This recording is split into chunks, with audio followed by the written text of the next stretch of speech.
Good evening, believers and seekers. I am so glad to be with you here tonight. Just as a point of introduction, you kind of see I have this setup here with a pulpit and kind of a little platform. And when I requested these things, a friend of mine said, "Iris, you're such a diva." I said, "I'm not a diva, I'm short." So, so that's why I have this little platform here. This evening, I want to welcome you on this journey of restoration and healing. I don't know about you, but sometimes when I hear the word salvation, I cringe. I cringe because so many times it's understood as fire insurance. If I'm saved, I'm not going to hell. Unfortunately, our English language doesn't do justice to the definition of salvation. Salvation is not just limited to our belief that Jesus died and rose from the dead for our redemption, but salvation encompasses an ongoing healing and restoration of our lives. You see, salvation has three tenses in the Greek. We're saved, we're being saved, and we will be saved. The journey of healing is much bigger picture of God's reconciling work for all of creation, and that includes us. The picture that I have down here is a slide to remind us of God's created order that goes beyond us as human beings. In the Gospels, you see Jesus' ministry around restoration of the people, healing of their mind, their body, their soul. Healing is not just limited to just physical healing. God's healing in our lives can be transformative. And I know we use that word a lot. So what makes it healing transformative? Transformative healing moves us closer to wholeness. It's God's intent for us to be restored as human beings. And that does not happen without our healing. As we begin to see Peter's journey throughout the New Testament, what I appreciate most about Peter is his determination to keep on the journey no matter the setbacks. He is open to learning and being healed in his own shortcomings and has caused him and others harm, even if he takes a few tries to succeed in allowing God's healing to take hold. The other thing I love about Peter is, he's not perfect and he doesn't pretend to be. And I can relate to that. There are times that we have allowed fear to take hold of our lives. Now, fear in itself, it's not a bad thing, but if it becomes an anchor and controls us, it can be very damaging to us. In Matthew 14:28, we have the story of Peter and his disciples in a boat making their way to the other side of the shoreline with instructions to wait for Jesus. While in the boat, Jesus is moving toward them, walking on water. Now, this is the part I love about Peter. Without thinking, Peter says, "Jesus, Lord, if it's you, command me to come to you on the water." And Jesus replies, "Come." And with no fear, Peter starts to walk on water. But then fear grips him and he starts to sink. Fear is not necessarily a bad thing. It can be a warning and something that we need to pay attention to. But when it becomes a rock around our neck, it can be very damaging. In this instance, Peter allowed it to become a rock, and he started to sink. Fear can prevent us from moving forward in our lives by not taking opportunities that would help us grow in our spiritual life. Fear can also keep us from seeking help because we're afraid of what other people may think as we struggle with trauma of hurt experiences in our lives. God gives us peace to calm our fears and to move toward wholeness. In Luke 22:58, we encounter probably one of Peter's most hurtful acts. After the arrest of Jesus, Peter denies knowing Jesus 3 times. Now, you could say this is an act of betrayal, which it was, but it was also the rejection of the truth that Peter experienced as a disciple. This can result in not just spiritual harm, but also psychological harm when we go against something we know to be true. This can tear a rift between relationships, but it also can tear a rift within ourselves with what we know is the truth, but deny it. I think that we've all had these battles within ourselves. I know as a teenager, and here's a photo just to prove to you, I used to be a teenager.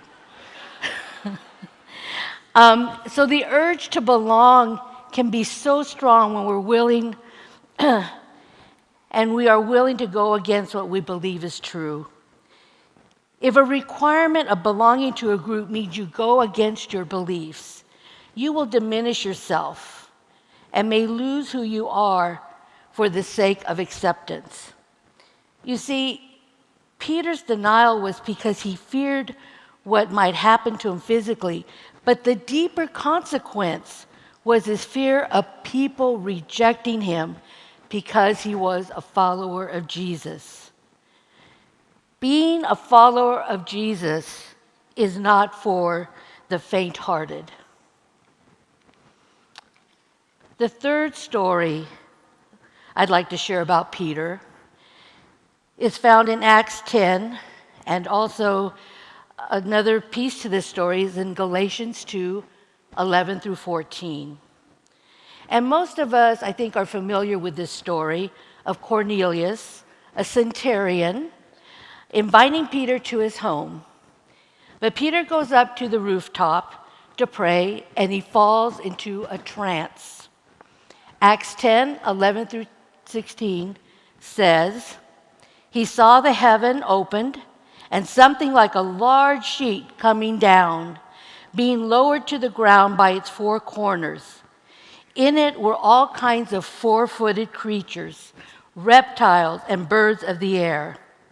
Then he heard a voice saying, 'Get up, Peter, kill and eat.' But Peter said, 'By no means, Lord, for I have never eaten anything that is profane or unclean.' And the voice said to him again, a second time, 'What God has made clean, you must not make profane.' This happened 3 times, and then the thing suddenly went up to heaven." Well, Peter needed some time to figure that one out. But a few days later, God commanded him to share the good news with the Gentiles. And Peter starts with the message that God sent to him through that vision. And that's in Acts 10:34 through 36, which says, "Then Peter began to speak to them. 'I truly understand that God shows no partiality, but in every nation, anyone who fears him and does what is right is acceptable to him. You know the message he sent to the people of Israel, preaching peace of Jesus Christ. He is the Lord of all.'" Peter struggles with accepting Gentiles on their terms, keeping their traditions, and not adopting the traditions of the believing Jews, such as food restrictions and circumcision. God does not show favor to any one group. All are invited to God's table, not just people who are just like us. When we start to exclude, when we start to exclude others, we are also diminishing God's vision and reconciling work for all of creation, not just parts that we agree with or like. Unfortunately, throughout both our Christian and our national history in the United States, we have rejected people and excluded them in many ways. Yes, this diminishes God's reconciling work, but it also diminishes us as human beings, diminishes others, and damages our soul. You know, this is a hard lesson for Peter to learn because in Galatians, Paul admonishes Peter for turning his back on James because he ate with the Gentiles. Now, this was after the vision. Peter had to be reminded again of God's vision.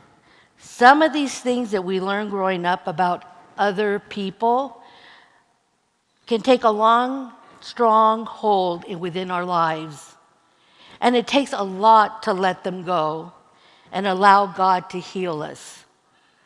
Our God is a God of love, and if we can't include people who are different than ourselves within our faith community, we have lost our way and need of God's forgiveness and healing.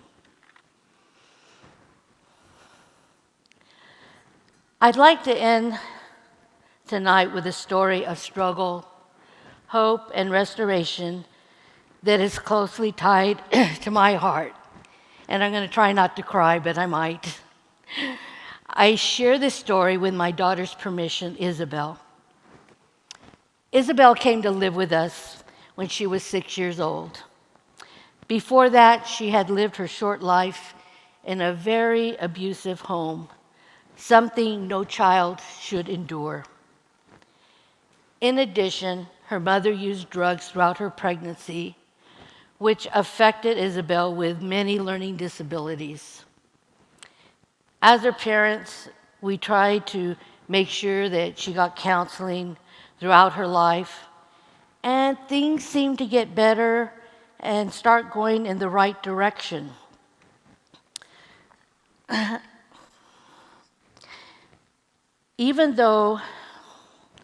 as her parents, I said we made sure that she got what she needed. But then, when she was about 11, a church member sexually abused her. Even though our congregation responded with great love, care, and bringing outside help for the trauma, it sent Isabel over the edge. Isabel was on a path of self-destruction. As parents, we struggled trying to find out how to help her. We knew that she was in extreme pain and probably self-hate.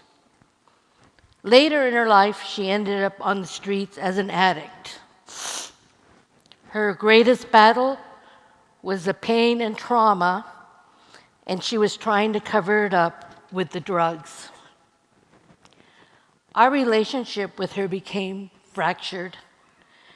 We had given up in trying to figure out what we could do, and we resigned ourselves that we had to just leave it in God's hand.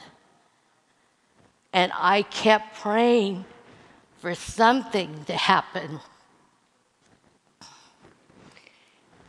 Isabel recounts that one day, in a tent on the street in Portland, on a cold, rainy day, she asked herself, did she want to die on the street and someone find her dead in a tent?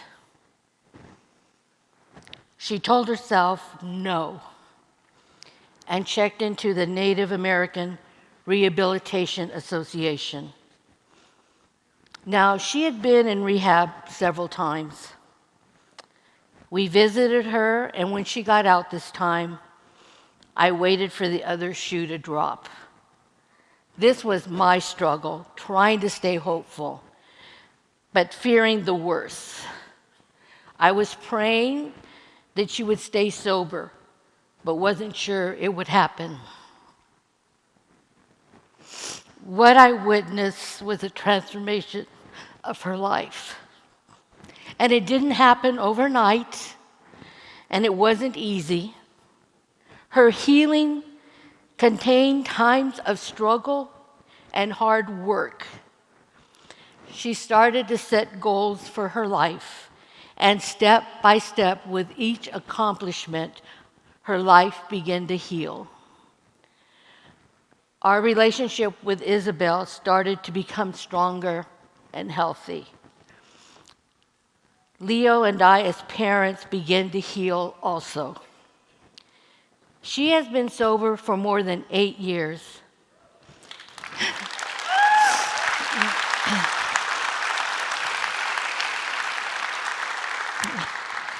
In those 8 years, she got her GED the first 2 years of her recovery. 2 weeks ago, she graduated from college with honors.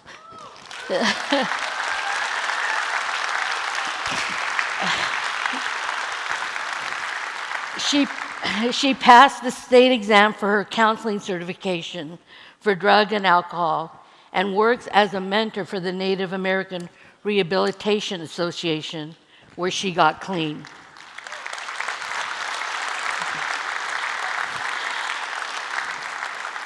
Her relationship with her son has been restored. She is happy, she's healthy, feeling loved and secured in her connection with God. Her journey continues just like the rest of us. Healing is a journey for all of us. Most of us, there are no quick fixes. We make mistakes. We encounter trauma. We hurt other people with our choices and break relationships. But God is there. God is calling us toward restoration. I believe the question Isabel asked herself in the tent that day was God calling her. But she had to say yes. Do not allow fear, what others might think about you, or using others as an excuse to move toward God's transformation, healing in your life. Tonight, as believers, we are on a journey of restoration together, whether it's big or small, it doesn't matter. Jesus wants to break the chains that bind you. What matters is, are we willing to hear God calling us to move, to say yes to being healed as a child of God and a community of believers? As we get ready to sing Amazing Grace, we have people of faith, our community, up front, ready to anoint with oil as a symbol of your willingness to be on this journey of healing. Here's a chance for you to say yes to God, to His restorative healing. And as the band begins to play, please come forward and receive anointment of healing tonight.